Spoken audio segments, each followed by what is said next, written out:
Hello students, good morning.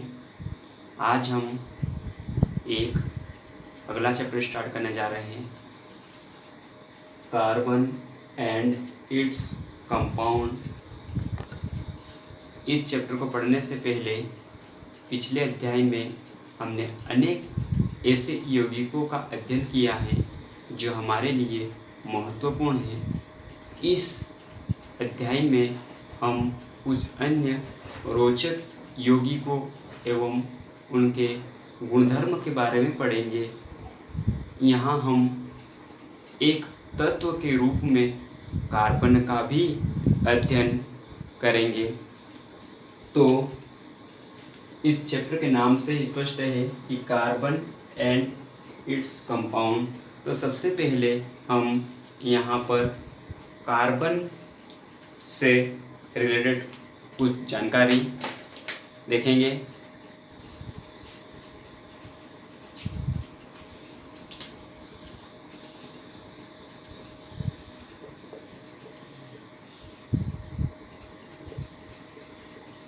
Carbon तत्व जो होता है वह एक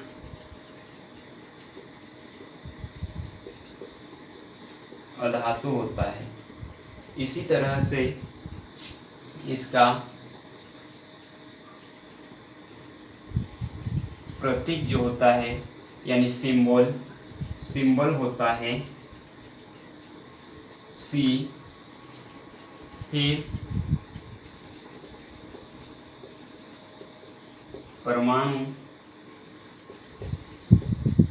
क्रमांक जो होता है वह है 6।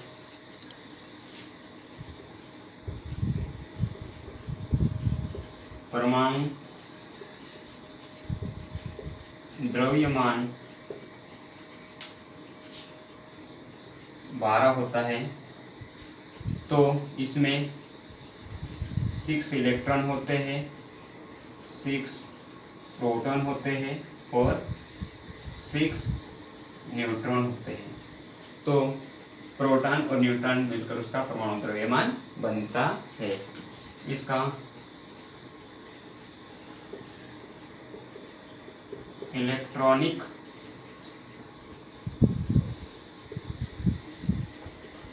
विन्यास जो होता है 4। तो यहाँ पर इसका इलेक्ट्रॉनिक विन्यास जो होता है 2 4 है। तो यहाँ पर हम देखते हैं कि ये इलेक्ट्रॉनिक विन्यास इस तरह से कैसे होता है।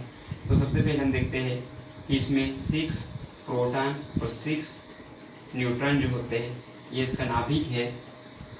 अब इसका ये जो एक कक्षक है, इस कक्षक में हम 2 इलेक्ट्रॉन रख सकते हैं। इसमें 2 इलेक्ट्रॉन रखते हैं।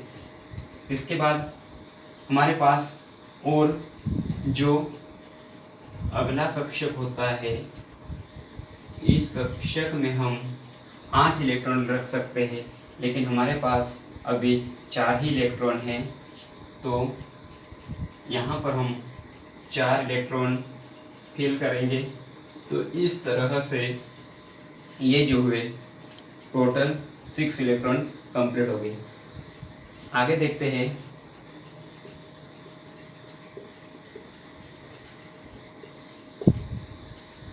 संयोजकता। संयोजकता की बात करें तो कार्बन की संयोजकता 4 होती है, यानी वैलेंसी। कार्बन की वैलेंसी 4 होती है। तो फिर अब ये वैलेंसी किस तरह से इसकी 4 आए, तो हम यहाँ पर देखेंगे कि किसी भी परमाणु के आउटर ऑफ सेल में जितने इलेक्ट्रॉन प्रेजेंट होते हैं वही उसकी वैलेंसी कहलाती है। तो अब यहाँ पर हमारे पास कार्बन एक एटम है। कार्बन एटम के आउटर ऑफ सेल में 4 इलेक्ट्रॉन है, तो उसकी वैलेंसी हुई 4। जो हमने पीरियोडिक टेबल पढ़ी थी, उस पीरियोडिक टेबल में उसमें हमने देखा था ये जो था हमारा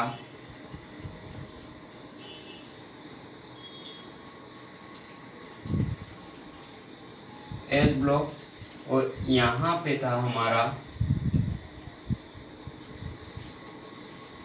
डी ब्लॉक और यहाँ पे हमारा था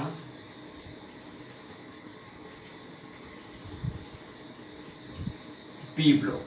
तो अब हम यहाँ पर ये देखेंगे कि ये जो हमारा था एस ब्लॉक, ये था डी ब्लॉक और ये था पी ब्लॉक।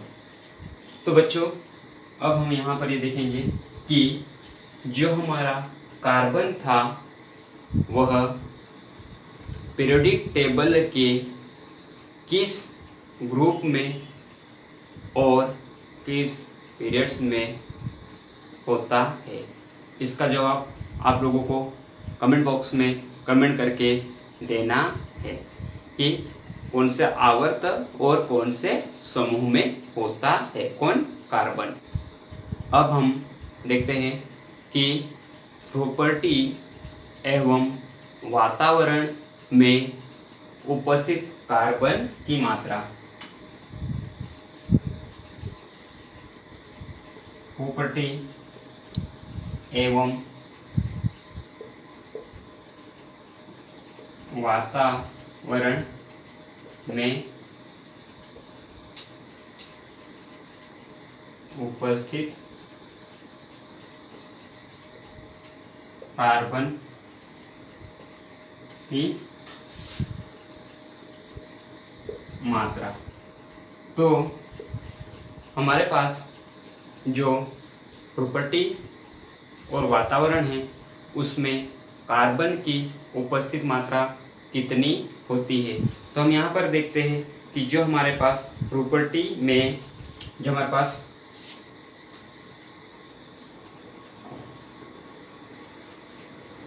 प्रॉपर्टी में कार्बन खनिज के रूप में, किस रूप में, खनिज के रूप में, जैसे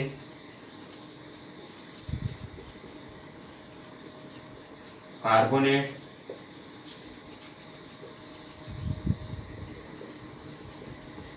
हाइड्रोजन, कार्बोनेट यानी कार्बोनेट, हाइड्रोजन कार्बोनेट एवं कोयला,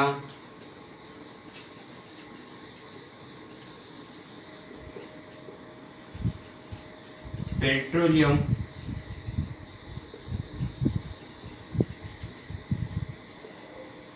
इत्यादि के रूप में 0.02% कितनी 0.02% उपस्थित होता है। कहाँ पर, हमारे जो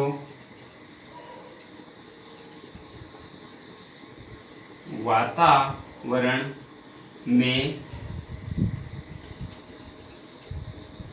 कार्बन डाइऑक्साइड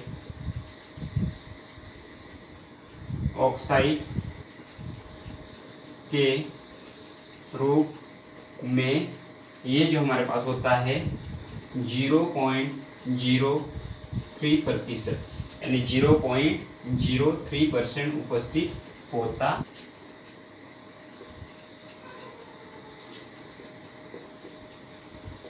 प्रकृति में कार्बन की इतनी कम मात्रा, यानी हमने देखा यहाँ पर कि 0.02% कहाँ पर, प्रॉपर्टी में, और वातावरण में कार्बन उपस्थित हैं। यानी इसके बाद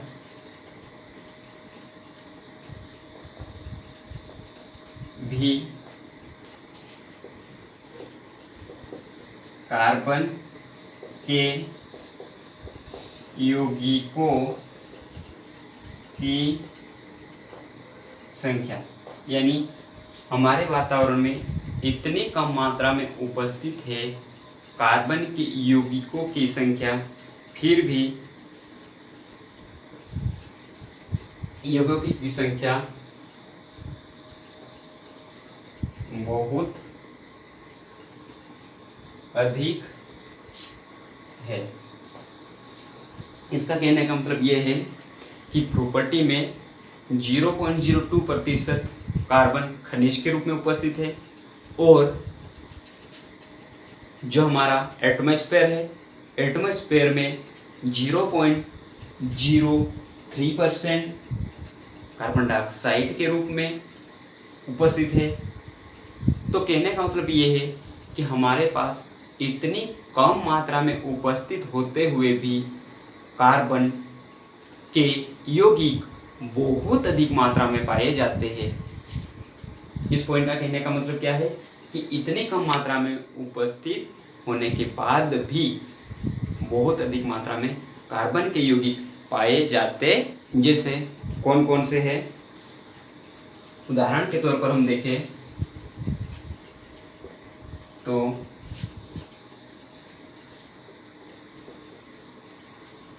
पुस्तक,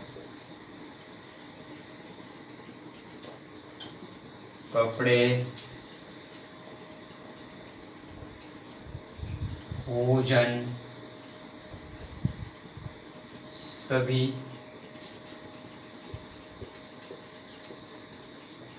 सजीव वस्तुएं,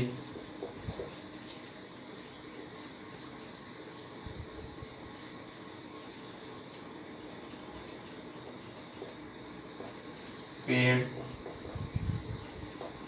पौधे,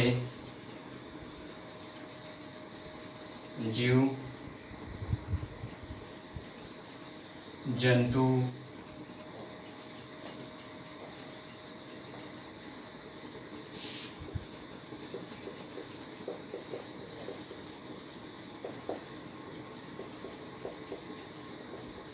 बने होते हैं। यानी ये कार्बन के यौगिक के बारे में हमने देखा। जितनी भी वस्तुएं जो जलकर राख देती है उन सभी में कार्बन उपस्थित होता है। कार्बन के यौगिक के बारे में ही क्यों पढ़ रहे हैं? इसे तो हमारे पास और भी अन्य तत्व है, उनके यौगिक के बारे में क्यों नहीं पढ़ रहे? तो इसके बारे में हम आगे डिस्कस करेंगे कि कार्बन के यौगिक के बारे में ही क्यों पढ़ रहे हैं, बाकी के यौगिक के बारे में क्यों नहीं। जैसे ऑक्सीजन के यौगिक के बारे में हम पढ़ सकते हैं, नाइट्रोजन के यौगिक के बारे में हम पढ़ सकते हैं। उसको छोड़ के हम विशेष तौर पर कार्बन के यौगिक के बारे में ही क्यों देख रहे हैं, क्यों पढ़ रहे हैं, वो इस चैप्टर में आगे जाके डिस्कस करेंगे। यौगिक की बात कर रहे हैं तो सबसे पहले यौगिक की डेफिनेशन देख लेते हैं।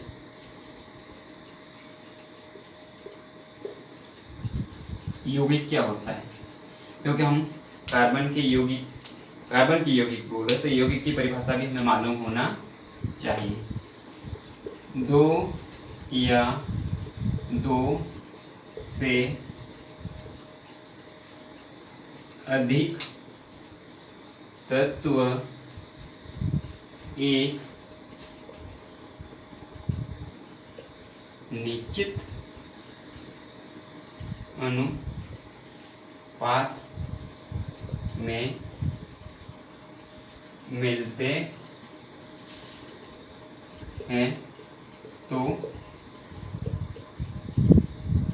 यौगिक बनाते हैं। यानी जैसे उदाहरण के लिए हम मान लें कि यहाँ पर हमारे पास ये कार्बन है और ये कार्बन जो है तो ये जो है इसके पास 4 हाइड्रोजन लगे, यानी कोई एक निश्चित अनुपात में लगे। तो यहाँ पर अनुपात की बात करें तो एक कार्बन है और 4 हाइड्रोजन है, एक निश्चित अनुपात में लगेंगे। अब अगर और आगे देखें तो हम देखते हैं कि हमारे पास एक और कार्बन है, तो ये भी अपनी संयोजकता पूर्ण करेगा। तो 1 2 3 4, इसी तरह से ये भी 1 2 3 4। तो यहाँ पर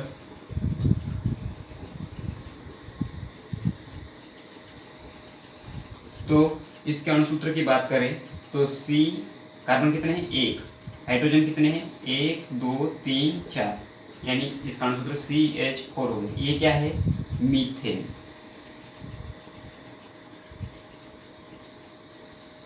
मीथेन।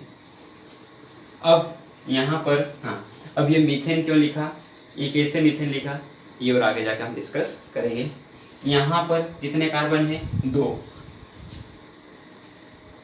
C2 हाइड्रोजन कितने हैं? 1 2 3 4 5 6, हाइड्रोजन 6। ये क्या हो गया?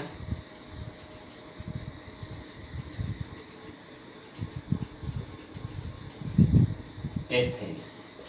इसी तरह से और हम आगे देखते हैं तो एक कार्बन, ये दूसरा कार्बन, ये तीसरा कार्बन। तो यहाँ पे भी कितने कार्बन हो गए? C3, यानी 3 कार्बन हो गए। हाइड्रोजन कितने हुए? 1 2 3 4 5 6 7 8। तो ये हो गया हमारा प्रोपेन।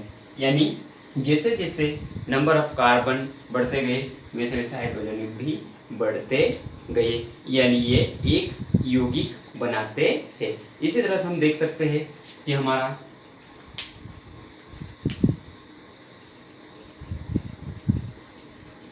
ये कार्बन डाइऑक्साइड, ये भी एक यौगिक है। इसी तरह हम देख सकते हैं ये कार्बन डाइऑक्साइड है।